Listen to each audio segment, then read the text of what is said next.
What is going on, guys? This is Nick from Evil Shred Fitness. Welcome to another video. So in this video I want to talk about knee pain. So when you go to the gym, you're gonna come across some injuries. It happens to the best of us, or the worst of us. So we have to learn how to deal with that. Like, do we go out of the gym entirely for a while? Well, if the injury is bad enough, then yeah, I guess it's good to take the time off. But what can you do if the injury isn't completely debilitating you from doing exercise? So we can work our way around injuries, and one of the main ways we can do this is by training the muscle groups and the tendons around it. So a lot of the time people get injuries in their knees and their lower back when they're working out is because parts of their body aren't developed enough, and so it's putting the strain on that tendon or on that joint. So you get a build-up of tension on that muscle, on that joint, such as the knee, and you tend to get injured as a result. So to combat this problem, we have to strengthen the areas around it so then it takes the stress off the next time we perform an exercise such as the squat. So I'm going to take you through, specifically with knee pain, because that's my problem, I'm going to take you through some exercises that you can do at home if you want to try and strengthen the surrounding areas so then your knees can get better in the long run. The primary muscle groups I'm going to be targeting are the adductor muscles, the abductor muscles, the hip flexors, and also the ankles as well.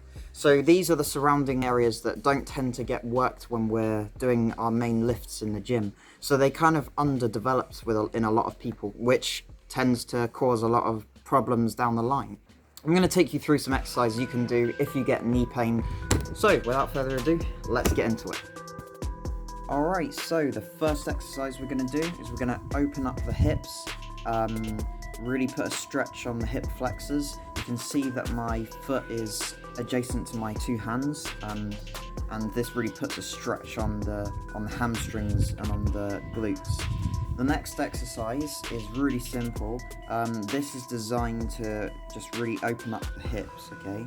So you can see I do it a few reps on each side.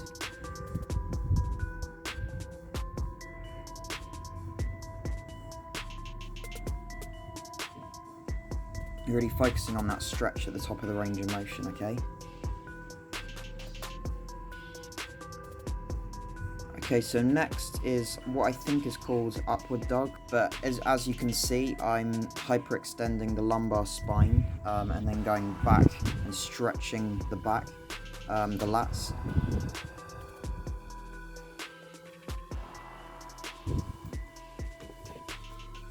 Then next we're going to move on to this funny exercise. So it's kind of, I got a little cramp there by the way.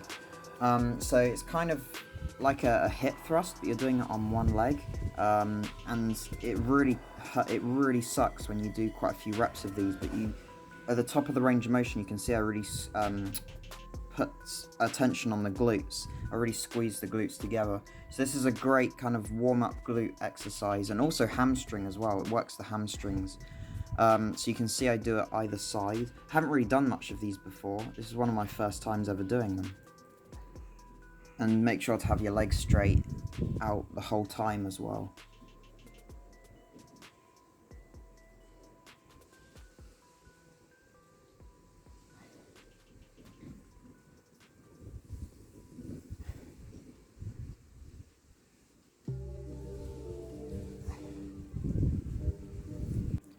Okay, so this exercise, you're going to obviously need a band.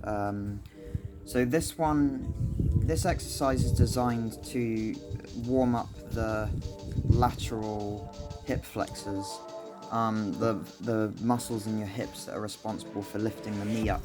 A lot of like compound exercises don't really put a lot of stress on these tiny little muscles in the hips. So it's always good to warm up these muscles and try and strengthen them up if you're getting knee problems. It could be as a result of underdeveloped hip flexors or muscles in the hip flexors. So I decided to do this exercise. I put a band over my knee and my foot, and you just go for like 10 to 15 reps or so. It really sucks. You can really feel it on the hips on either side.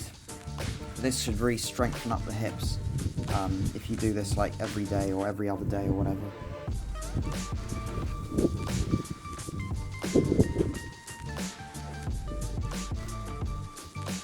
Okay, so this one is very simple. You've probably seen me do this a lot.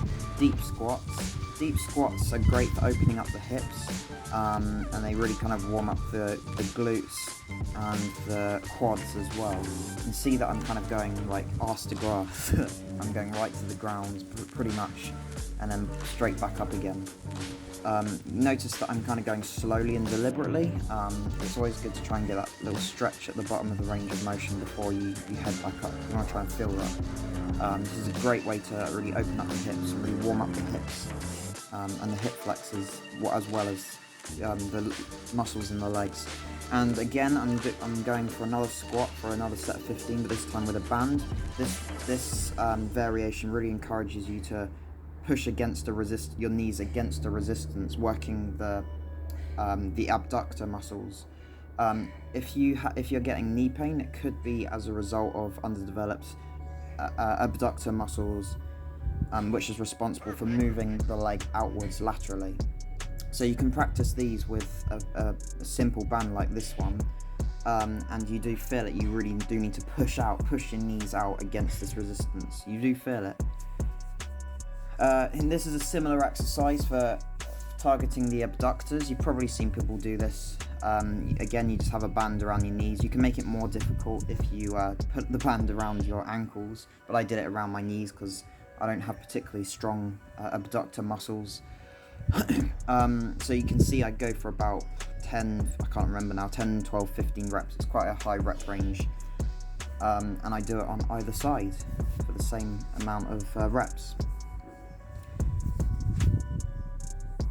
Make sure to try and bring the leg up as far as you can as well. You want to try and get an increased range of motion as you possibly can in this exercise, alright?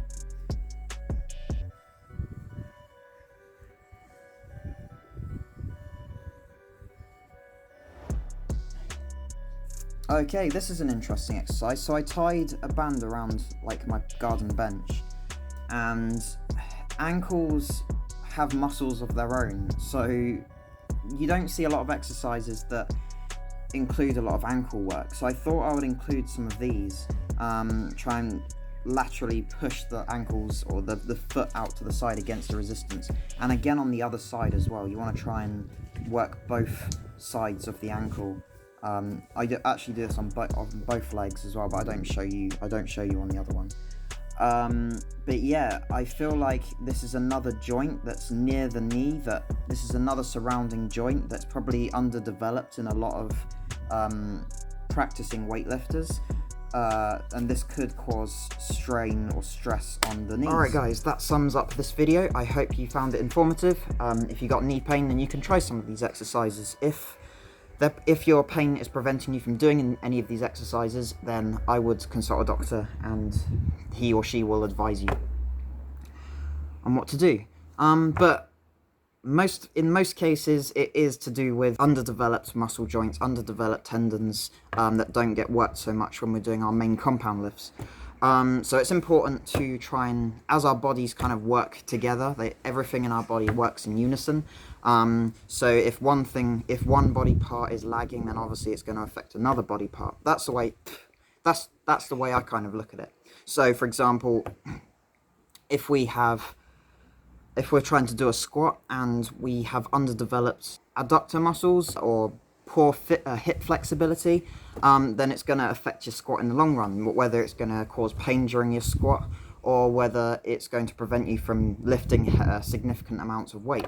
So I would say, guys, that it's important to try and work on some of these small muscle groups so that they can complement the big muscles in the long run when we're performing the bigger, more exciting lifts, such as the squat or deadlift. So I hope you enjoyed that video. Make sure to like and subscribe if you haven't already, and I'll catch you in the next one for another action-packed video. See you later.